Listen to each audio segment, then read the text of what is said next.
Hello everyone, and welcome to this week's trades recap. I won't do the full top-down analysis. I'll just start on the daily so that this video is not too long. Okay, as you can see on the daily, I was looking at this on the overall bigger picture. We have this run on liquidity and break of structure. So this becomes a strong high and the low. Then this took out some internal range liquidity here and mitigated something here. Okay, then it took out this range. Okay, then it created a range from here to here. Then from this range it took out this liquidity, mitigated something over here. So I'm expecting price to continue down. So this is the movement I was looking at. So this one, the bearish range. Okay, so on the daily I looked at this. Price took out this high, then it broke this three candle formation, so I was bearish. So I went to my H4. So on my H4 I had price coming in down straight, and this was my liquidity I was expecting price to take. Okay, because we have a strong low here on H4. This is a strong low on H4 because we have a run on liquidity and a break of a major structure here. So we were bullish on H4. Then price took out this low. So all strong lows are supposed to be taken. So that's a strong low, and this is a strong low. So because this strong low was taken, I'm expecting this also to be taken, because it's the same strong lows that were created in the bullish run. Okay, now price is reversing, so I'm expecting all the strong lows to be taken, these ones. Okay, so I was expecting price to take out that one. So if we look on the H4 here, okay, price was coming in straight, and usually when price comes in straight, it just pulls back a bit and continues down, because it needs to create a setup for QM to form. So if price is coming down like this, okay, then it can create a QM easily like that and then continue up. But if it's coming in down straight like that, there's no QM that is close here to be created.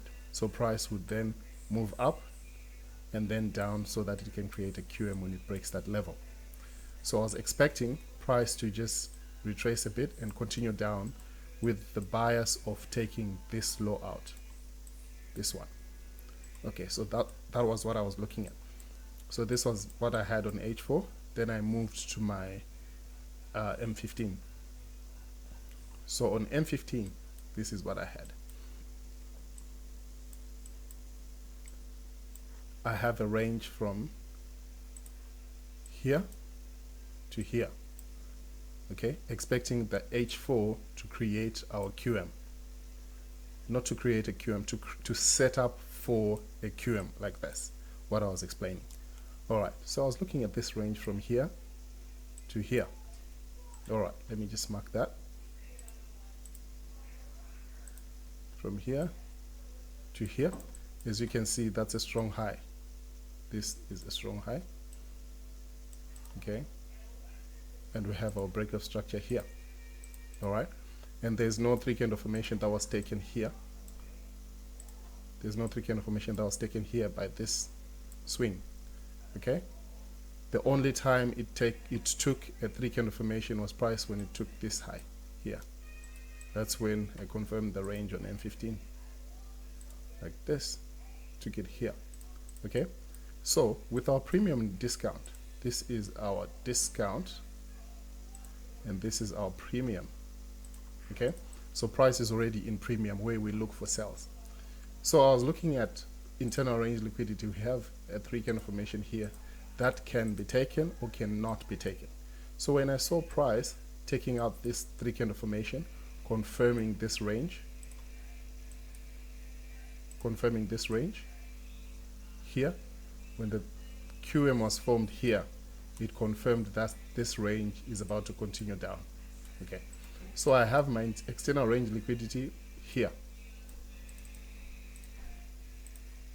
All right, then we have our confirmation of the 3 candle formation. Let me just delete these.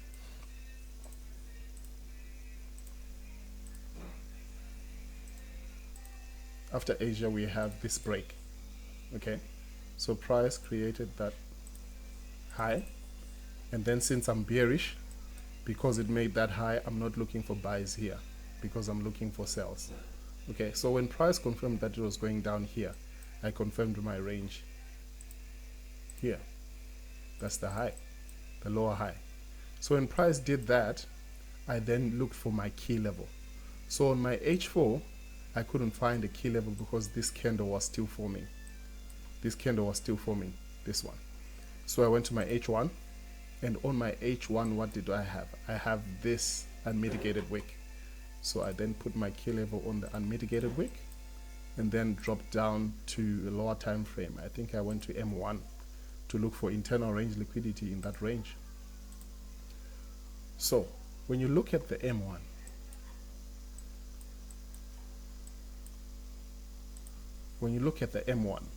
what do we have?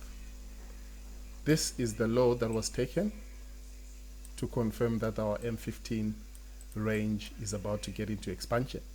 So as you can see, this is a strong low on the M1. It's a run on liquidity and break of structure here, major structure here. Okay, so when this range was taken, then it meant the M1 was now bearish. So we have a range from here on the M1, and we wait for a confirmation of the range. Okay, so a confirmation of the range is when we have an opposite QM. So this becomes our strong high, QM, okay, and the opposite QM is right here. Run on liquidity. We can also use this one actually. Run on liquidity and break of structure. So that's our QM, which confirms our range from here to here. Okay, then this is our key level.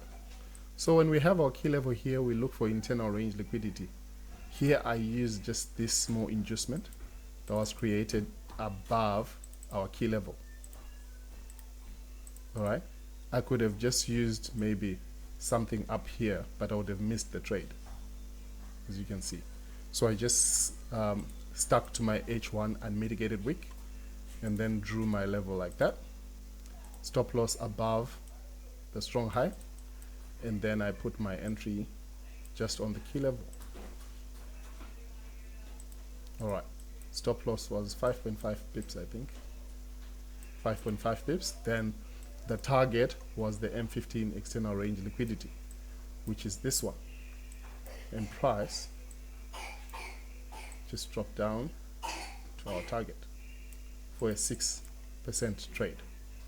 So that's how that trade was taken. I hope you understand the explanation I've been trying to give. That's the trade. So I'll go to the next trade. Right, the second trade was here. Okay, we have price coming down, and I was expecting this low to be taken.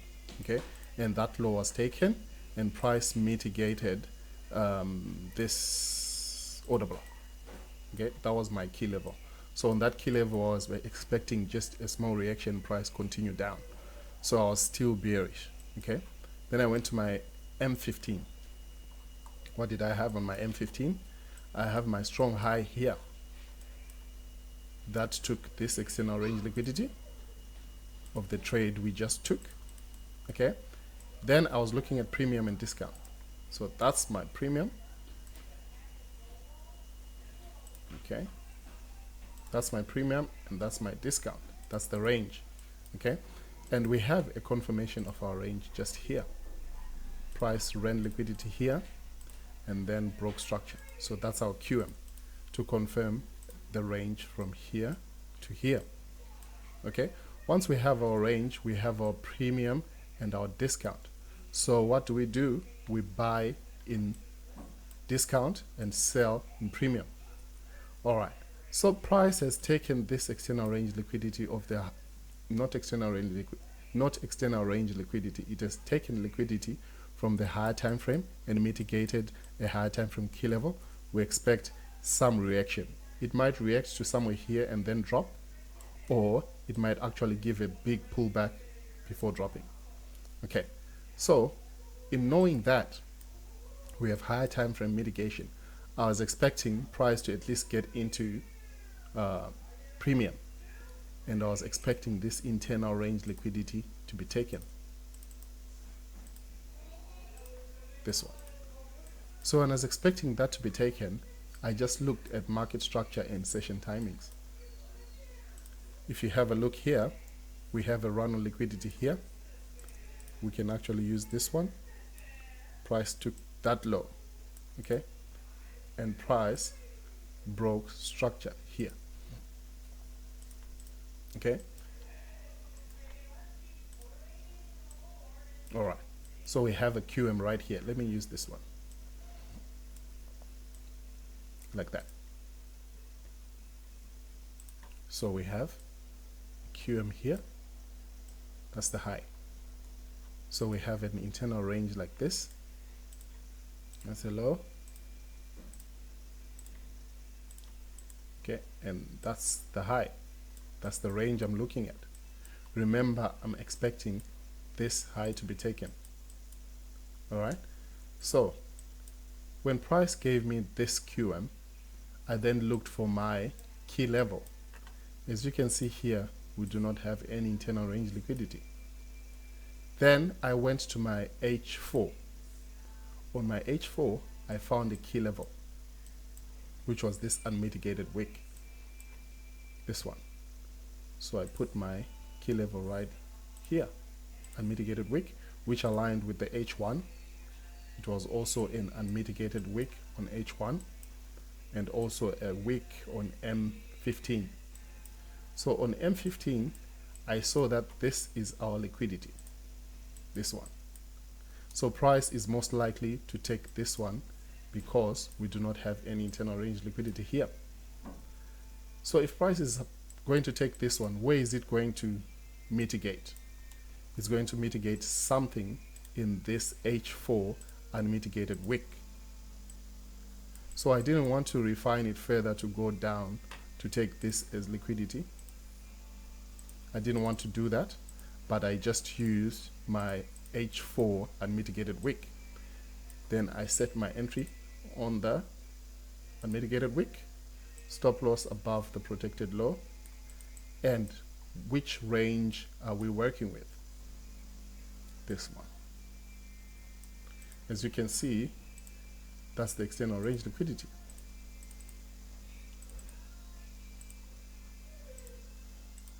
Like that. So this trade, this range was completed for a 6.1%.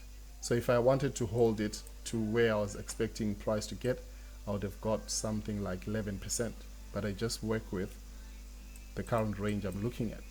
So that was the trade I took, and hopefully you understand from the explanation. We'll go to the next one. Okay, so this is the last trade I'm going to explain, and looking at this range on the daily, I was bearish. Okay, on the daily I was bearish, and price came to what is this? Price came to some level here and missed this.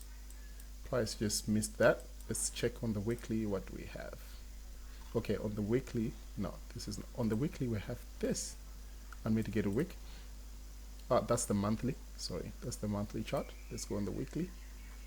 Yep, on the weekly we have an unmitigated wick here. So price came to mitigate that unmitigated wick, and we go to the H4 and we can see it clearer here. So price mitigated that wick. We were bearish on the overall on the higher time frame. So if you go on M15, this is how the trade was taken. As you can see, that's a strong high. Price took it by a pip here. So we have an overall strong high here, and price made the range to here. So that's our range from A to B, and that's our premium and that's our discount. Let me just draw that nicely, like this. Just draw the range from here to here, and then our premium and discount like that. So price is already in premium, and price has mitigated a high time frame key level here. So I'm expecting price to continue down. So on my M15, what did I have? I have a break of a 3 candle formation here. All right. So if you were bullish, this was your bullish range from here to here, and you're expecting price to come down and then continue up. Okay, so it doesn't matter what bias you had, you just had to follow the rules. Okay, so when price took that low, I then waited for Asia to finish. Then when Asia finished, Frankfurt took the Asian high. As you can see here, the high was taken. Okay, that was London. The high was taken and price broke structure here. So if price broke structure there and we're bearish, that's a strong high. And what do we know about strong highs in a bearish range? If price is going down, all strong highs are supposed to hold. Okay, so that's a strong high, supposed to hold, so you can take sales here. That's a strong high, you can take sales here. Okay, so I was expecting this strong high to hold and price continue down. Okay, so what key level did I use here? After price made this strong high, this was the range from here to anywhere it was going to stop. Okay, because it made a strong high, and in that, where is our internal range liquidity? So if price breaks that, it then confirms our range. And where is our internal range liquidity? This is internal range liquidity, this is internal range liquidity, and yeah, pretty much that's it. On lower time frame, you can use this as internal range liquidity. So I marked it like this. Okay, like that, and I use the M5 here to refine the liquidity. See, this one also is liquidity, so this is what I did. Okay, after that, I then looked for my high time frame key level. So if price is going to take internal range liquidity, what key level is it going to mitigate? And that's why we use key levels on daily, weekly, monthly, H4, H1, is because price usually wants to mitigate those key levels. For example, here we used this key level as price was going to mitigate this unmitigated wick. So that's how powerful these key levels are. So if price mitigates a high time frame key level, it usually gives a reaction. So I went to my H4. On my H4, this is the range that I had. That's the M5 from here to here. On your H4, you see that's the liquidity, but do we have any key level above this liquidity? No, we don't. So I dropped to my H1. On my H1, what do we have? Above this liquidity, what key level can we use? We can use this unmitigated wick. See that? So that was my key level, because that's the closest key level to this liquidity. Okay, so if I'm using this key level, I can just mark my range like this, like that. So that's my stop loss. So my entry would be on the key level above the liquidity, just above liquidity. Stop loss is above there. I think that was a 2.5 pip stop loss, I think, I don't remember. Okay, and then what is our range? Looking at our M5, the range is when the QM was confirmed here. So that's the range, and that's all the internal range liquidity right here, and that's the key level. Okay, and price mitigated that key level, and the external range liquidity is right here.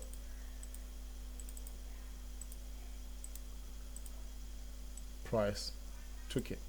for a 13-hour trade. I think I took a 9-hour trade. I think I put a 3 pip stop or 4 pips. I don't remember. Yeah, but this trade I took it by accident because I don't usually trade news. So I had I think I left my entry somewhere here. I left my entry here because I thought price, after taking this low, it was just going to take this internal range liquidity like this and then come down. So my initial idea was somewhere here for a 3.9-hour trade. But when I looked at my chart, I forgot to check my charts, and then price tagged me in. When I came back on my chart, I think price was somewhere here. Okay, then I just put my stop loss to break even. Then I looked at the range and I put my external range liquidity there, and then take profit. So if you have any questions, let me know, but this is the breakdown of the trades. I did not break down the other pairs because the video will be too long, but yeah, I hope you find value in this. Thanks for watching.